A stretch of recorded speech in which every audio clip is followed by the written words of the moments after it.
Fala galera e sejam bem-vindos à quarta aula do nosso curso de Direito Penal completo para o cargo de escrivão da Polícia Civil, concurso a ser realizado dia 15 de março de 2020. Eu sou Douglas Vargas e hoje nós vamos tratar do chamado princípio da legalidade. Eu já sei até o que vocês estão pensando, principalmente os alunos veteranos. Eu não preciso estudar princípio da legalidade. Eu já li tudo o que eu tinha para ler sobre esse assunto. Pois eu vou dar um conselho para vocês. Assiste essa aula, bota no 2x se você quiser, porque eu tenho certeza que a gente vai tratar de um detalhezinho ou outro que vai ser importante para sua revisão, que vai ser importante para você adicionar para sua prova, beleza? Então vamos juntos, muito conteúdo para falar e não vamos perder tempo. Desde a primeira aula que nós estamos ministrando e tratando do direito penal, do conceito de direito, sobre o controle social, sobre a manutenção da paz social, nós temos visto vários princípios que são importantes para controlar a aplicação do direito pelo Estado. Principalmente o direito penal é um direito que requer bastante parcimônia, porque ele é muito poderoso, ele é a bazuca do Estado, a gente já falou isso. Sanções penais, sanção de prisão, então nós temos que realmente utilizar só em último caso, e todos os princípios que a gente mencionou até agora, subsidiariedade, fragmentariedade, intervenção mínima, exclusiva proteção dos bens jurídicos, lesividade, são todos no mesmo sentido, conter o poder do Estado. E isso não é sem razão. Lá em 1600 alguma coisa, um rei, que eu gosto muito de utilizar ele como exemplo, vou botar a fotinha dele aqui para vocês, na verdade o retrato ou a pintura dele, né? Chamado Luís XIV, ele tinha uma frase muito famosa. Essa frase era uma frase um pouquinho mais extensa em francês, eu não vou saber pronunciar, mas que terminava com l'état c'est moi, o Estado sou eu. Então o arbítrio era tão grande, o abuso das normas eram tão grandes que o indivíduo falava que ele era o Estado. Eu sou o Estado, eu crio as normas, eu faço como eu quero. Um cara desse criava um crime e prendia a pessoa por um crime que não existia, por exemplo. Ele tinha uma liberdade muito grande. E isso a gente sabe que não se coaduna com a sociedade moderna. Então as regras têm que ser claras. E principalmente quando eu falo na utilização do direito penal, na qualidade de conjunto de normas que tem as sanções mais severas do ordenamento, eu tenho que limitar o poder estatal. E entre todos os limitadores que nós estudamos, talvez o mais importante seja o princípio da legalidade. E eles têm inúmeros desdobramentos. Quando eu falo em legalidade, eu sei que os senhores vão se lembrar, por exemplo, do artigo 5º, inciso 2º da Constituição Federal, né? Ninguém será obrigado a fazer ou deixar de fazer nada senão em virtude de lei. E também vamos lembrar do artigo 5º, inciso 39, cuja redação também está no artigo 1º do Código Penal. Não há crime sem lei anterior que o defina, nem pena sem prévia cominação legal. Então há sempre essa preocupação, já de longa data, em reduzir o poder punitivo do Estado, em reduzir o alcance do direito penal apenas para o último caso. Então todos os desdobramentos dessa previsão que a gente acabou de falar, nós precisamos aprofundar e conhecer na aula de hoje. Então, em primeiro lugar, o que eu preciso discutir? Os 3 fundamentos do princípio da legalidade. O primeiro dos fundamentos é o chamado fundamento político. Ele diz o seguinte, ele vincula os poderes, legislativo, judiciário, executivo, principalmente os poderes executivo e judiciário, a previsão de leis abstratas no direito penal. Então ele evita arbitrariedades, porque não vai ter lei para punir fulano ou lei para punir ciclano. A lei tem que ser abstrata e ela tem que permitir que o poder executivo e o poder judiciário ajam e cominem uma pena e vão atrás de capturar um determinado indivíduo que violou a norma penal. Então o primeiro fundamento da legalidade é um fundamento político. O segundo fundamento é o fundamento democrático. Tem a ver com a tripartição dos poderes e principalmente com manter o controle da esfera penal e das normas penais na mão do povo. Gostemos ou não, nossos representantes estão no legislativo, são os deputados e senadores. E eles têm a capacidade de aprovar leis capazes de criar crimes e combinar penas. Então o que eu faço? Eu controlo democraticamente a aplicação da lei penal, porque quem cria crimes e comina penas é o poder legislativo, através de lei em sentido estrito, e só essas normas criadas por representantes do povo podem ser utilizadas para punir o próprio povo. Então eu tenho a fundamentação democrática do princípio da legalidade nesse ponto. E por fim, nós temos o que a doutrina chama de fundamento jurídico, que está na existência de lei prévia que tem um fator de intimidação para a sociedade. Então, quando eu vou lá e tipifico um crime, como por exemplo, importunação sexual, que foi tipificado recentemente, eu não estou meramente querendo punir quem pratica a conduta de importunação sexual. Eu quero também inibir outras pessoas de praticarem essa conduta. Esse também é um efeito jurídico, é uma fundamentação jurídica da norma penal. Tranquilo. Esses são os 3 fundamentos que a gente precisava aprender. Agora a gente passa para a parte mais importante da aula e a parte que eu sei que muitas pessoas não chegam a aprofundar nesse ponto, que são os desdobramentos do princípio da legalidade. Segundo Rogério Sanches, que é um doutrinador que eu gosto muito de estudar a obra dele, ele tem um manual sensacional de direito penal, existem 6 desdobramentos do princípio da legalidade. Alguns os senhores já conhecem, outros talvez não. Talvez vocês já conheçam os 6, mas é muito importante que a gente detalhe cada um deles rapidamente. O primeiro desdobramento é o que diz que não há crime sem lei. Só isso. A gente conhece ele como o princípio da reserva legal. Então eu só posso criar um crime e combinar penas através de lei em sentido estrito, lei ordinária ou lei complementar. Outras fontes normativas não podem ser utilizadas para criar crimes. Criminalizar condutas é tarefa de lei em sentido estrito, aprovada no Legislativo, pela Câmara e pelo Senado. Então não tem como fugir disso. Despenca, não cai não, despenca em prova, falando que o presidente quer criminalizar por medida provisória. Não pode. Fere a matéria da reserva legal, fere o princípio da reserva legal, só lei em sentido estrito. Então amanhã, se o presidente atual quiser criminalizar a conduta de estocar vento, ele vai ter que mandar um projeto de lei para a Câmara para poder ser avaliado. Ele não pode, por meio de medida provisória, criminalizar uma conduta. Eu reduzo o arbítrio do nosso representante máximo do Poder Executivo através do princípio da reserva legal. O segundo desdobramento diz que não há crime sem lei anterior. É o famoso princípio da anterioridade. Então a lei tem que ser prévia, ela tem que prever o que vai ser sancionado, ela tem que prever a conduta criminosa antes da pessoa praticar. Eu não posso deixar a pessoa praticar a conduta, criminalizar no dia seguinte e prender essa pessoa. É o famoso combinado não sai caro. Então a lei tem que ser anterior.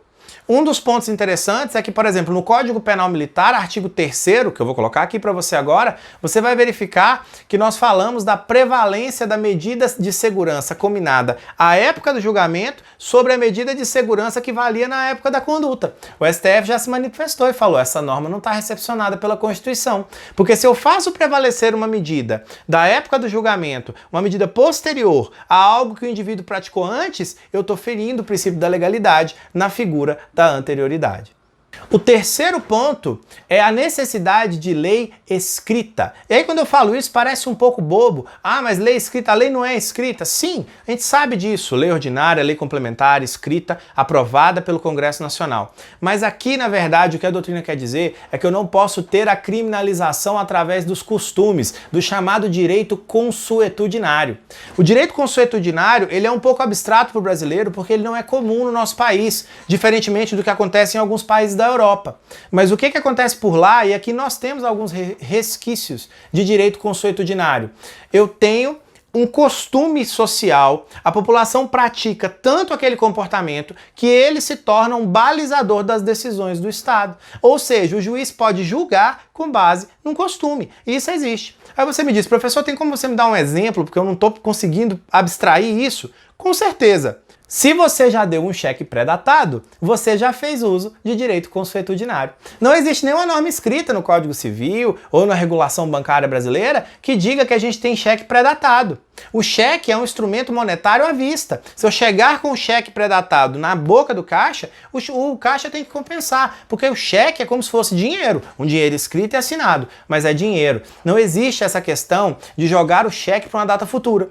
Mas nós temos esse comportamento arraigado no nosso dia a dia, no nosso cotidiano, ao ponto de que o STJ emitiu a súmula 370, constitui dano moral a apresentação antecipada de cheque pré-datado. Então isso é um exemplo de direito consuetudinário. O costume é tão forte, é tão comum, é tão difundida aquela prática, que ainda que não prevista no direito escrito, eu posso utilizá-la para justificar alguma coisa perante o judiciário, para pedir um dano moral, para efetivamente fazer uma análise jurídica. Então o costume, ele tem valor jurídico para uma determinada situação. O que esse desdobramento do princípio da legalidade penal diz? Eu não posso utilizar costume para criminalizar condutas. A lei deve ser escrita. Tranquilo? É só isso. O próximo ponto é o desdobramento que nós chamamos de lei certa, a taxatividade. A lei penal, a criminalização tem que ser certa. Não pode ser um tipo penal vago ou indeterminado. Contar uma curiosidade para os senhores, futuros integrantes da Polícia Civil. Dentro do regulamento da Polícia Civil, se você estudar a fundo as normas sobre o comportamento e as possíveis punições administrativas que um agente ou um escrivão podem sofrer se violarem a sua conduta, ou seja, dentro das infrações que podem ser cominadas administrativamente no exercício do cargo, nós temos um inciso que chama trabalhar mal. Você pode responder um processo administrativo ou uma sindicância por trabalhar mal. Com essas palavras está no regulamento da instituição. O que é trabalhar mal? Esse é um conceito muito abstrato. Ele é perfeitamente aceitável no âmbito do direito administrativo ou civil, mas no âmbito do direito penal eu não posso criar um crime porque não é taxativo o suficiente. Então amanhã eu não posso criminalizar uma conduta, ainda que seja feita por lei ordinária ou lei complementar, dizendo que é crime se comportar mal em público. O que é se comportar mal em público? Se comportar inadequadamente? Não sei. E se você não consegue definir com clareza, não pode ser crime. Por isso que os tipos penais sempre são fáceis de entender o que está acontecendo. Matar alguém. Você sabe como cidadão claramente o que é matar alguém e sabe o que você vai sofrer de consequência se você fizer isso. Agora, se o tipo penal for muito vago, eu não posso utilizá-lo, porque ele não dá segurança jurídica para que o Estado aplique a sua norma mais punitiva, a sua norma mais poderosa. E opa, que eu quase esqueci de falar de um dos aspectos. A lei que tem que ser estrita. Por que a lei tem que ser estrita? Porque eu tenho que vedar a analogia no âmbito do direito penal, pelo menos para prejudicar o réu. E aqui nós vamos fazer uma análise rapidinho da analogia, da interpretação analógica e da interpretação extensiva para entender esse aspecto sobre o princípio da legalidade. Gente, no Brasil, nós não temos o que nós chamamos de cláusula non liquet, que significa, basicamente, não julgo. O técnico especialista na lei, que é o juiz, ele não pode se abster de julgar no Brasil. Chegou o processo, o juiz tem que julgar, tem que emitir uma decisão. Ele não pode se abster dizendo que falta a norma. Quando a norma não é boa o suficiente, quando a lei não prevê aquele caso que ele está julgando, o juiz vai atuar com base em algumas técnicas de interpretação para conseguir preencher esse vazio legislativo. Então, se eu tenho uma determinada situação e a lei não me traz uma previsão, o juiz tem algumas ferramentas para conseguir resolver aquele caso concreto e emitir uma decisão. Uma dessas ferramentas é a analogia. Então, eu pego emprestada uma norma para aplicar numa determinada situação. Exemplo clássico. No Brasil, se a grávida estiver sob risco de vida e ela for perder a vida se não abortar, os médicos estão autorizados a praticar o chamado aborto necessário. Aborta essa criança para salvar a vida da mãe. Imagina num município determinado, onde a mãe chega num posto de saúde ou num local de atendimento de saúde e eu não tenho nenhum médico lá. Mas eu tenho uma enfermeira, uma parteira, pode escolher aqui o que você quiser, que sabe fazer as manobras abortivas. Essa pessoa vai lá e pratica o aborto para salvar a vida da mãe. Essa pessoa não está amparada pela norma. Existe um vácuo. Na lei não tem nenhuma norma que eu possa utilizar para que ela não responda por aborto. O que nós podemos fazer? Podemos pegar a norma que foi criada para o médico, pegar essa norma emprestada, fazer a chamada análise por semelhança e aplicar para beneficiar essa pessoa. Isso é analogia. E em direito penal, eu só posso utilizar a analogia em benefício do acusado. Então, o que o ponto de vista da lei estrita, o que o desdobramento sobre lei estrita veda no direito penal? A criminalização por analogia. Eu não posso pegar uma norma emprestada para criminalizar uma conduta. Ou tem previsão no Código Penal ou na legislação especial daquele crime, ou eu não posso responsabilizar o indivíduo. Eu não posso, por analogia, pegar uma norma emprestada para poder aplicar num determinado caso. Isso é vedado por força deste desdobramento. Tranquilo? Sem problema nenhum. Para arrematar, porque eu sei que muita gente tem dúvida sobre interpretação analógica e interpretação extensiva. A analogia é análise por semelhança. Eu pego a norma emprestada. Interpretação analógica, o legislador deixa aberto para o juiz. Interpretação analógica pode ser in malam partem, ela pode prejudicar o réu. Quando, por exemplo, o legislador coloca homicídio qualificado por meio de veneno, fogo ou outro meio insidioso ou cruel. Quando ele diz ou outro meio insidioso ou cruel, ele está abrindo para o juiz. Olha, quando você olhar uma situação aí que você achar que foi meio insidioso ou cruel, pode aplicar essa norma. Isso é interpretação analógica e pode ser utilizado em prejuízo. Não tem nada a ver com analogia, apesar do nome parecido, porque na analogia a norma não existe, eu pego uma outra norma emprestado. Aqui a norma existe e ela é aberta e ela permite mais flexibilidade na hora de julgar. E por fim eu tenho a interpretação extensiva, que nada mais é do que aumentar o significado de um termo que não ficou bem escrito e não atendeu às necessidades. Exemplo clássico é o termo casa na Constituição Federal. A casa é asilo inviolável do indivíduo.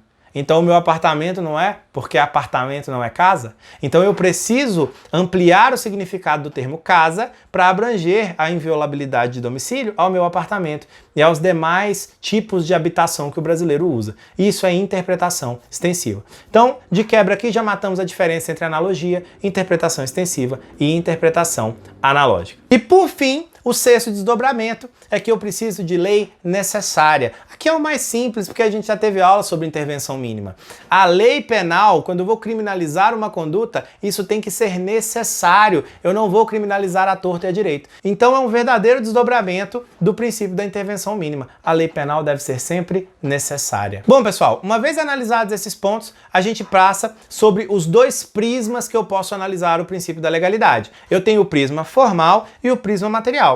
O Rogério Sanches ensina com muita maestria a diferenciação desses dois aspectos do princípio da legalidade. Legalidade formal diz respeito a cumprir as regras do processo legislativo. Então é emitir uma lei ordinária, proposta por quem é competente para propor, aprovada pela Câmara, pelo Senado, sancionada, promulgada, publicada pelo presidente da República. Então, a legalidade formal é cumprir o processo legislativo que se coaduna com a norma penal. E a legalidade material, ela está na compatibilidade daquela lei emitida com os ditames da Constituição, com os demais princípios constitucionais e com as normas constitucionais em geral. Então é perfeitamente possível que eu tenha uma norma legalmente formal, mas que materialmente ela não se adequa e ela não é válida. Qual que é o exemplo que a doutrina nos traz? A Lei 8.072 de 90, a Lei dos Crimes Hediondos, trazia em seu texto original a previsão de que a pena sempre seria cumprida inicialmente no regime fechado. O STF declarou esse trecho da lei inconstitucional, dizendo que viola o princípio da individualização da pena. Então, se eu tenho uma definição dessa, veja só, a Lei 8.072, ela passou no Congresso, passou no Senado, foi aprovada pelo presidente da República, tudo bonitinho. Formalmente, ela estava tranquila, mas materialmente ela tinha um trecho incompatível com a Constituição Federal. Por isso que o prisma da legalidade ele é sempre analisado sob o ponto de vista formal e sob o ponto de vista material, e ambos têm que estar ok, senão eu vou ter um problema com a lei lá na frente. Tranquilo? Bom, pessoal, então revisando, aprendemos que o princípio da legalidade tem 6 desdobramentos. O que eu tenho que ter? Não há crime sem lei, ordinária ou complementar, lei em sentido estrito. Não há crime sem lei escrita, então eu não posso ter aplicação de costumes, direito consuetudinário para criminalizar condutas. A lei tem que ser anterior, então eu não posso criminalizar e responsabilizar o indivíduo por algo que ele fez antes daquela lei existir. A lei tem que ser estrita, então eu não posso criminalizar por analogia, tem que ter ali a previsão legal específica para o meu caso. A lei tem que ser certa, eu não posso ter tipos penais vagos e indeterminados. E por fim, a lei tem que ser necessária. Eu só criminalizo realmente o último caso por força também de um desdobramento da legalidade e da intervenção mínima. Basicamente, era isso que a gente precisava ver. Agora, olha só, nós temos ainda que analisar a chamada norma penal em branco para arrematar o conteúdo da aula de hoje. Pessoal, a norma penal, em regra, ela é completa. Ela não precisa de complemento. Artigo 121 do Código Penal. Matar alguém. Matei alguém. Pronto. Tá claro ali que eu posso, em tese, pelo menos no primeiro momento, aplicar aquela norma penal. Mas algumas normas precisam de complemento. Um exemplo, artigo 33 da Lei de Drogas, 11.343 de 2006. Todo mundo já está acostumado com esse artigo. O que ele diz? Vender, importar, exportar, ter em depósito, etc, etc. Substância entorpecente, droga. O que é droga? A lei não trouxe que é cocaína, ou maconha, ou LSD. A lei simplesmente traz um termo aberto e eu não sei o que exatamente vai ser droga e o que não é. Chegou na delegacia, você tá lá, você é escrivão do plantão, você e o delegado. Chega uma situação com alguém portando 1 quilo de uma substância. Ah, é tráfico de drogas. Depende que substância que é. É necessário analisar. Então essa é uma norma penal em branco. É uma norma penal que precisa de complemento. Também conhecida como norma penal incompleta. Então, onde é que está especificamente a lei de drogas, o complemento? Está numa portaria do Ministério da Saúde, portaria da Anvisa, que vai nos dizer o que é droga para fins penais. Inclusive, recentemente, depois a gente vai fazer uma aulinha sobre esse detalhe aí, teve uma mudança sobre a questão do uso de THC para tratamentos médicos, etc. Mas, a princípio, regra geral, a gente já sabe como é que funciona. Então, o ponto de vista aqui não é discutir lei de drogas, mas simplesmente perceber que aquela norma do artigo 33 é um excelente exemplo de norma penal em branco ou incompleta. É uma norma que precisa de complemento para ser interpretada. Se eu só tiver ela, o delegado, o juiz e o promotor não conseguem aplicar. Não conseguem fazer um flagrante de tráfico, não conseguem condenar uma pessoa. Eu preciso da norma complementar para compor com aquela norma original e analisar o caso concreto e emitir uma decisão, emitir um parecer, fazer um indiciamento. Então é uma norma que necessita de complemento. Para finalizar a aula de hoje e terminar de destrinchar o princípio da legalidade, a gente só precisa verificar as classificações da norma penal em branco. A primeira classificação é como norma penal em branco própria ou heterogênea, que nada mais é do que a norma penal em branco que precisa de complemento em um outro tipo de norma que não seja a lei. Então é o caso, por exemplo, do artigo 33 da Lei de Drogas. O complemento não está em outra lei, mas em uma portaria. Então é uma norma penal em branco heterogênea, a norma penal em branco tradicional. Agora, quando a norma penal em branco encontra complemento numa outra lei, eu chamo ela de norma penal em branco imprópria ou norma penal em branco homogênea. Então é a lei complementando a lei. Veja que essa é a imprópria, né? É o menos comum, a lei que complementa a lei para que aquela norma faça sentido.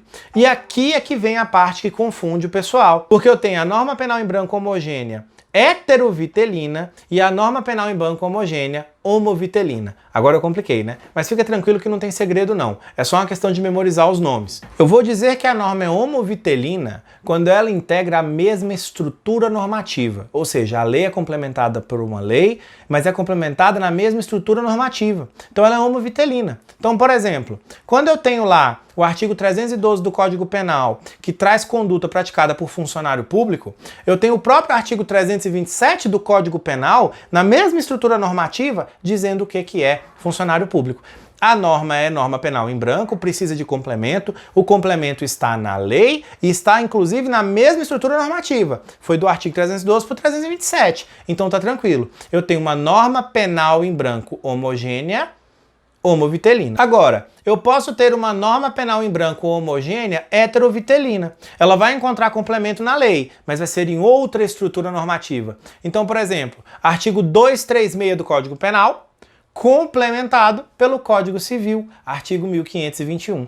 É lei complementando lei, mas aqui não está na mesma estrutura normativa. Por isso eu digo que a norma é heterovitelina. Nomenclatura rara de encontrar em prova? Sim. Mas olha como é que está a situação do concurso para escrivão. Edital enxuto. Se o examinador quiser aprofundar, isso aqui é um excelente assunto para deixar a prova mais complexa. E basta memorizar as classificações que a gente apresentou aqui hoje. Tranquilo? Aqui ainda tem duas classificações que eu preciso apresentar para vocês. A norma penal em branco ao revés, que é aquela norma penal que ela é diferente. Quem precisa de complemento não é o preceito primário, que diz a conduta, mas o preceito secundário, que diz a pena. Um exemplo está na lei de genocídio, que não define a pena do crime de genocídio, ou seja, não define o preceito secundário. O preceito secundário é definido em outros locais, então é uma norma penal em branco ao revés. O preceito secundário é a penalização que requer complemento. E por fim, aqui eu já acho que eu estou exagerando, mas eu falei para vocês que eu vou pecar pelo excesso. Eu tenho o conceito da chamada norma penal em branco ao quadrado, que é a norma penal em branco que requer um complemento e o complemento requer outro complemento. Um exemplo está na lei de crimes ambientais. Nós temos crimes ambientais que requerem complemento do Código Florestal, mas o Código Florestal requer complemento de outras normatizações do Poder Executivo. Então é uma norma penal em branco ao quadrado, ela requer complemento do complemento. O examinador cobrar isso aqui, ele está sendo maldoso, mas você está estudando comigo e vai estar bem preparado para isso. E por fim, pessoal, tome nota de duas observações. É possível que a norma penal em branco seja complementada por uma norma produzida em instância diversa. Então é possível que uma lei federal seja complementada por uma norma municipal ou estadual, por exemplo, não tem problema quanto a isso, e também é possível que a norma penal em branco seja complementada por um tratado internacional. A gente só precisa saber dessas possibilidades. Eu acredito que nem precisava aprofundar tanto, mas a gente hoje está pecando pelo excesso. E agora, é claro, é hora de fazer umas questõezinhas. Vamos nessa? Primeira questão, caiu no Detran DF, né? Prova para advocacia, banca CESP, como deveria ser. O princípio da legalidade veda o uso de analogia em malam partem e a criação de crimes e penas pelos costumes. A única coisa que o examinador fez aqui foi jogar vários daqueles desdobramentos que a gente tratou sob o prisma do princípio da legalidade. Nós estudamos os 6 desdobramentos. Então não tem muito segredo, o item está correto. De fato, o princípio da legalidade veda essas opções narradas pelo examinador e por isso está tudo certinho, sem muito problema. Vamos para a próxima. Próxima questão, cobrada pelo CESP na prova do TJC, cargo de técnico judiciário. Dado o princípio da legalidade, o Poder Executivo não pode majorar as penas cominadas aos crimes cometidos contra a administração pública por meio de decreto. Pessoal, falou em criar crimes e combinar penas? Falou em aumentar a pena de crime existente? Não interessa, tem que ser por lei, lei em sentido estrito. Não tem como eu fazer por meio de medida provisória ou decreto. CESP adora falar que não vai criar o crime, que vai só aumentar a pena. Não pode, só lei pode fazer isso e o item tá corretinho.